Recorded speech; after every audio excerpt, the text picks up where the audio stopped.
there are 5 things that I ask myself before Sunday morning.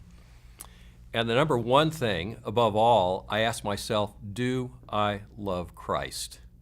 Now, that may seem like an irrelevant question, but when I look at the 21st chapter of John and I see Peter's rapprochement with Jesus, Jesus, by the Sea of Galilee, 3 times asks him, do you love me? And he increases, finally says, do you love me more than all of these? And 3 times he says, feed my sheep. So I have to understand that the primary thing on the Lord's day is, do I love Christ with all my heart?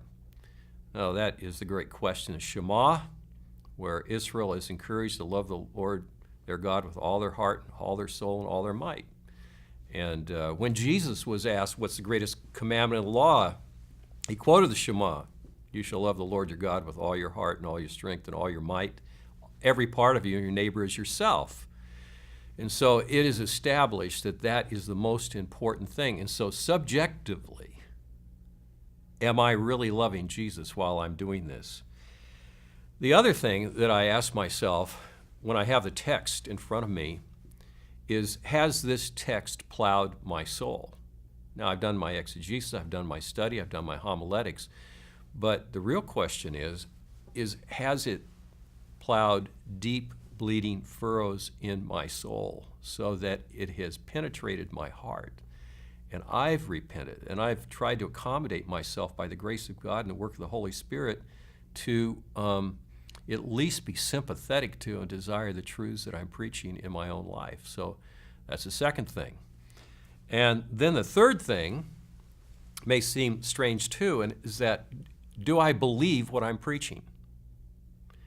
Well, I actually think that you can believe it when you're not believing it with all of your heart. Do I believe every word that I'm saying is true?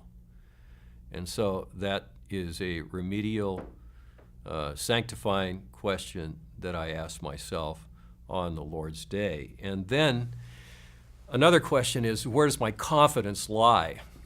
And I remember Lloyd Jones writing in his Preaching and Preachers that how a preacher can write a sermon and he likes his exposition, he likes the shape of his text, he likes the symmetries, he likes his illustrations, and so he feels good about it, and his confidence is in the excellence of what he has prepared, which then can take his eye off of, or his heart off of, depending upon the Holy Spirit. And so where does my confidence lie? In my excellence or in God, as I have done my best to prepare to serve him? And so I've got those kind of questions, and then just get down to the practical questions. And one of the things that I found very helpful for myself is, because Sunday morning can be fraught with all kinds of confusion, is that I lay everything out, what I'm going to wear, what I'm going to eat in the morning, so that I'm not in some sort of frenetic rush to get out of the house and get to the office. And then the other thing is this is probably with every pastor, I check the mic out before the service, because that controls everything. So those are some of the very practical things that I think of when I go to Sunday morning worship, Lord's Day.